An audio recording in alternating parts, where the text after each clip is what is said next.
2025년 4월 17일 NASA 과학자들은 숨을 죽이고 있었습니다. 제임스 웹 우주망원경이 K218b를 재관측한 데이터가 지구로 전송되고 있었거든요. 2년 전 첫 관측에서 생명의 흔적으로 보이는 신호가 잡혔지만 단 하나의 센서로만 확인된 결과였어요. 혹시 착시는 아닐까? 장비 오류는 아닐까? 이번엔 완전히 다른 카메라로 다른 파장 영역에서 같은 행성을 다시 봤습니다. 그리고 신호가 또 나타났어요. 디메틸 설파이드. 지구에선 거의 생명체만 만드는 바다 냄새 물질이 124광년 밖에서 다시 검출된 겁니다. 어떻게 이런 발견이 가능했을까요? 2015년 케플러 망원경의 첫 발견부터 시작해서 허블의 수증기 검출, 그리고 제임스 웹의 결정적 재관측까지 10년에 걸친 4단계 추적 끝에 인류는 99.7% 확률로 외계 생명의 흔적을 포착했습니다. 오늘은 우주에서 가장 가까운 생명체를 찾아낸 역사적 발견의 이야기입니다.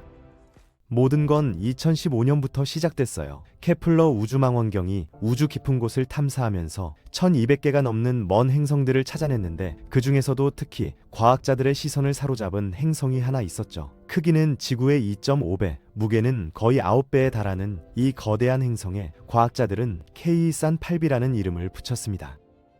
그런데 2017년 더 흥미로운 사실이 밝혀졌어요. 스피처 우주망원경이 합류하면서 K218b가 항성의 생명체 거주 가능 영역, 그러니까 행성 표면에 액체 상태 물이 존재할 수 있는 구역에 위치한다는 게 확인됐거든요. 거의 동시에 칠레 관측소에서는 행성 밀도를 측정했고 그 결과 바다가 있을 가능성이 제기됐죠.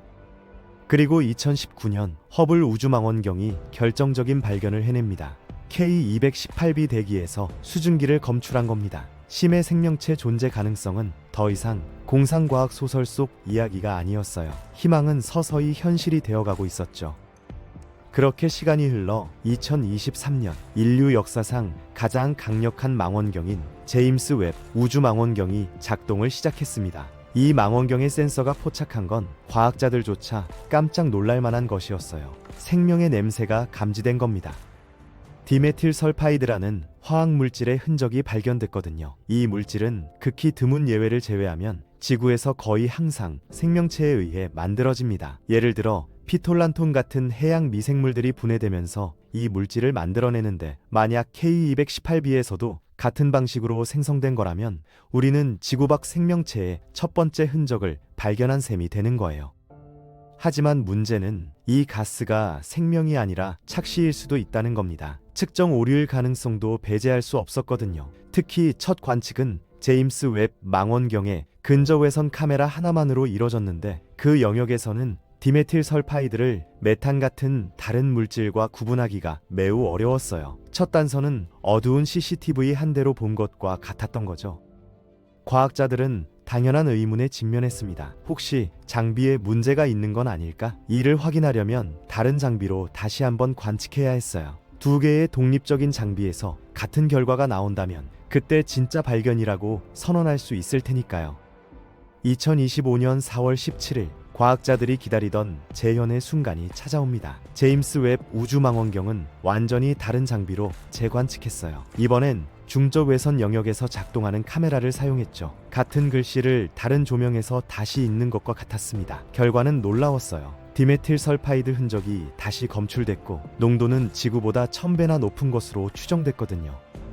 이건 단순한 희귀가스가 아닙니다. 디메틸 설파이드는 상당히 특별한 물질이거든요. 지구에서 이 물질은 주로 해양 생물인 피톨란톤 같은 미세 조류가 분해될 때 만들어져요. 바람 부는 날 해변을 걸어본 적 있다면 분명 맡아봤을 겁니다. 그 특유의 바다 냄새를 만들어내는 게 바로 이 물질이거든요.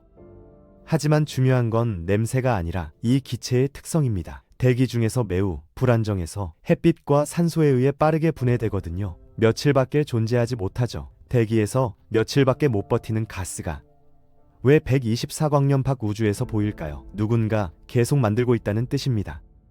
그래서 디메틸 설파이드는 끊임없이 보충돼야 하는데 지구에서 이런 보충은 거의 항상 생명 활동과 연결돼 있어요. 그렇기 때문에 이번 발견이 과학계를 뒤흔든 거죠. K18b 대기의 디메틸 설파이드 농도가 지구보다 1000배나 높다는 건 무엇을 의미할까요? 이 가스가 얼마나 빨리 사라지는지 생각해보면 논리적인 설명은 하나뿐입니다. 지구처럼 생물학적 원인이라면 K218b에는 엄청나게 많은 양의 디메틸 설파이드를 계속 만들어낼 만큼 거대한 생명체가 존재해야 한다는 거예요.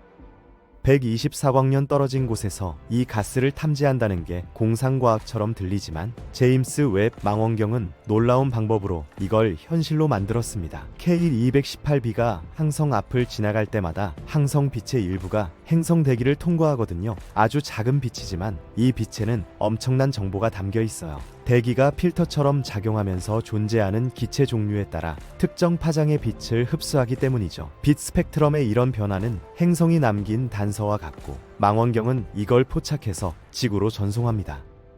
자, 이제부터는 있을지도가 아니라 어떤 환경인지로 들어가 보죠. K218b가 무엇을 숨기고 있는지 정확히 이해하려면 이 행성이 처한 환경을 살펴봐야 합니다. 이 행성은 지구에서 124광년 떨어진 차가운 적색 외성 K218 주위를 돌고 있어요. 궤도는 별에 매우 가까워서 수성이 태양에 가까운 거리보다 약 2.5배 더 가깝죠. 그런데 K218은 태양보다 훨씬 작고 차갑고 어둡습니다. 이런 미묘한 우주적 균형 덕분에 K218b는 지구와 거의 같은 열과 빛을 받게 되는 거예요. 과학자들은 이 218b를 하이젠 행성으로 분류하고 있어요. 하이젠 행성은 깊은 바다로 완전히 덮여 있고 두꺼운 수소 대기 아래 숨겨져 있을 가능성이 있는 행성이죠. K218b 대기에서 암모니아가 검출되지 않았다는 사실도 중요한데 이게 표면에 엄청난 양의 물이 존재할 가능성을 뒷받침하거든요. 암모니아는 바닷물에 녹아 사라지니까요. 하지만 이런 긍정적 신호에도 불구하고 심각한 의문점들이 남아있어요. 만약 이 행성이 바다가 아니라 애초에 땅도 없는 가스 덩어리라면요. NASA 에임스 연구센터의 니콜라스 본 박사를 포함한 일부 과학자들은 K218b가 해양 행성이 아니라 고체 표면 없는 소형 가스 행성일 가능성이 있다고 주장해요. 만약 그렇다면 이 행성에 생명체가 존재할 가능성은 거의 완전히 사라지는 겁니다. 하지만 프로젝트 책임 연구자인 케임브리지 대학교의 니쿠 메두스 수단 교수는 훨씬 낙관적인 전망을 갖고 있어요. 그의 연구팀이 디메틸 설파이드 흔적을 발견했고 그는 K218b에 실제로 바다가 존재하며 생명체로 가득 차 있을 가능성이 높다고 확신하고 있거든요. 그에 따르면 1년에서 2년 안에 과학자들은 이 가스가 정말 존재하는지 그리고 생물학적 과정의 산물인지 100% 정확하게 판별할 수 있을 거라고 합니다. 현재 과학자들은 K218b 대기에서 잠재적 생명체 흔적을 발견할 확률을 무려 99.7%로 추정하고 있어요. 이건 지구 밖 생명체 흔적을 찾는 데 있어 지금까지 기록된 최고 수준의 신뢰도입니다. 99.7%? 사람들은 확정이라 부르겠죠. 과학은 아직 아니라고 말합니다. 과학 통계에서 이런 정확도는 5분의 3시그마로 표현되는데 약 90.7% 신뢰도를 의미하죠. 하지만 과학적 기준으로 어떤 주장이 절대적으로 신뢰할 만하다고 여겨지려면 5시그마, 즉 99.9994% 신뢰도가 필요해요. 다시 말해, 과학자들이 틀릴 확률이 100만 분의 1에 불과해야 한다는 겁니다. 99.7%는 거의 맞다가 아니라 아직 틀릴 수도 있다는 뜻이에요. 과학은 확신이 아니라 재현으로 움직이거든요. 모든 게 아무리 유망하게 들리더라도 케임브리지 대학교 과학자들은 신중하게 접근하고 있어요. K218b에 생명체가 존재한다고 확신하려면 연구진은 먼저 대기에서 디메틸 설파이드 존재를 99.9994% 확실성으로 확인해야 합니다. 그런 다음 이 가스가 지구에서 생성되는 방식과 유사하게 생물학적 기원을 가지고 있음을 증명해야 하죠. 만약 이게 사실로 확인된다면 우리는 역사상 최초로 외계 생명체 존재를 입증하는 놀라운 광경을 목격하게 될 겁니다.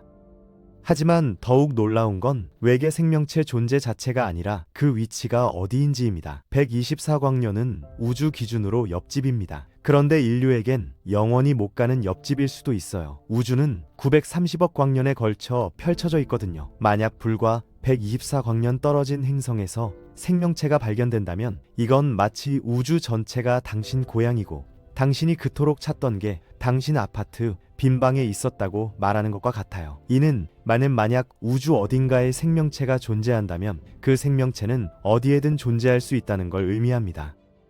과학자들이 명확한 답을 찾기 위해 계속 노력하는 동안 잠시 미래를 엿보고 이 신비로운 행성에 생명체가 실제로 존재한다면 어떤 모습일지 상상해 볼 수 있습니다. 가장 단순한 형태부터 시작하는 게 자연스럽겠죠. 지구의 모든 것은 미생물에서 시작됐으니까요. K218b 생명체도 비슷한 방식으로 발전했을 가능성이 높습니다. 가장 유력한 후보는 고압 및 고온의 수소 대기에서 생존할 수 있는 미생물일 거예요. 이들은 지구의 극한 환경, 그러니까 섭씨 100도를 넘는 열수 분출구 근처 심해에 사는 미생물과 유사할 수 있거든요. 이 유기체들은 햇빛에 의존하지 않고 황화수소 산화 같은 화학 반응에서 직접 에너지를 얻어요. 만약 이 행성에서 생명체가 미생물을 넘어 진화했다면 흥미로운 질문이 제기되죠. 이런 환경에서 더욱 복잡한 생명체는 어떤 모습일까요? 두꺼운 대기 아래 깊은 바다는 빛이 거의 없기 때문에 시각이 주된 감각이 아닐 수 있습니다. 지구 해저처럼 생물들은 진동이나 열, 자기장, 화학 신호를 감지해서 길을 찾을지도 몰라요. 어떤 생물들은 지구의 반딧불이나 아기처럼 빛을 내는 생물 발광 능력을 발달시킬 수도 있겠죠. 하지만 특히 흥미로운 건 이런 생명체의 잠재적 크기입니다. 지구보다 밀도가 낮은 수소 대기에서는 생명체가 성장하는데 유리할 수 있거든요. 수소는 공기보다 가벼워서 부력이 더 크니까요. 이는 지구에서 발견되는 생명체보다 훨씬 더 큰 생명체가 발달하는 결과를 초래할 수 있습니다. 어쩌면 거대한 몸집에 고압과 밀도 높은 물에 적응한 채 느리게 움직일지도 모르죠. 거대한 해파리나 형태 없는 생명체처럼 따뜻한 심해를 떠다니거나 심지어 대기권 내에 떠다니는 모습일 수도 있어요. 더욱이 엄청난 압력에 대한 적응은 이런 생명체의 핵심적 특징일 가능성이 높아요. K218b 바다는 지구보다 훨씬 더 깊을 수 있거든요. 다양한 생명체가 존재한다면 그중 일부는 상상을 초월하는 수압 환경에서도 살아갈 수 있을 겁니다. 그 압력은 지구에서 가장 깊은 바다도 장난처럼 느껴질 수준이에요. K218b 동물들은 이런 극한 환경에서 생존하려면 엄청난 압력을 견딜 수 있는 신체 구조를 가져야 할 텐데 가장 먼저 떠오르는 건 내부 장기를 압력으로부터 보호하는 강하면서도 유연한 외피의 발달입니다. 이런 생명체는 지구 생물보다 몇 배나 강한 질긴 생체 고분자로 이루어진 조밀하고 거의 연골 같은 구조나 골격을 가지고 있을 수 있어요. 높은 압력을 견딜 뿐 아니라 내부 조직에 미치는 충격을 완화할 수 있는 특수 물질로 덮인 외골격을 가진 동물을 상상해 보세요. 물론 이 모든 건 단지 추측일 뿐입니다. 우리는 그곳에 잠재적 생명체가 존재한다면 그들의 신진대사를 움직이는 화학 반응이 무엇인지 알지 못하거든요. 하지만 검출된 디메틸설파이드가 실제로 생물체에 의해 생성되는 거라면 그곳에 생명체가 존재할 가능성이 있을 뿐 아니라 이미 적응했을 수도 있다는 걸 의미합니다. 누가 알겠습니까? 어쩌면 지금도 저 멀리 따뜻한 심해 속에서 우리 행성이 그들 세계만큼이나 낯설고 도달할 수 없는 곳인 생명체들이 천천히 움직이고 있을지도 모릅니다. K218b는 현재 외계의 생명체가 존재할 가능성이 가장 높은 후보로 여겨지지만 결코 유일한 후보는 아니에요. 우주는 세 가지 방식으로 우리에게 말을 걸고 있습니다. 가장 먼저 우리 옆집 이웃들을 봐야겠죠. 티가든 B는 불과 12.5광년 떨어져 있어요. 우주적 기준으로 보면 거의 바로 옆집이나 다름없습니다. 과학자들은 이 행성이 지구와 유사한 환경을 가질 확률이 약 60%라고 추정하는데 0도에서 50도 사이에 온화한 기온과 액체 상태 물이 존재할 가능성이 있거든요. 하지만 중요한 건 그런 조건이 낮과 밤 사이의 좁은 전이 영역에서만 나타날 가능성이 높다는 겁니다.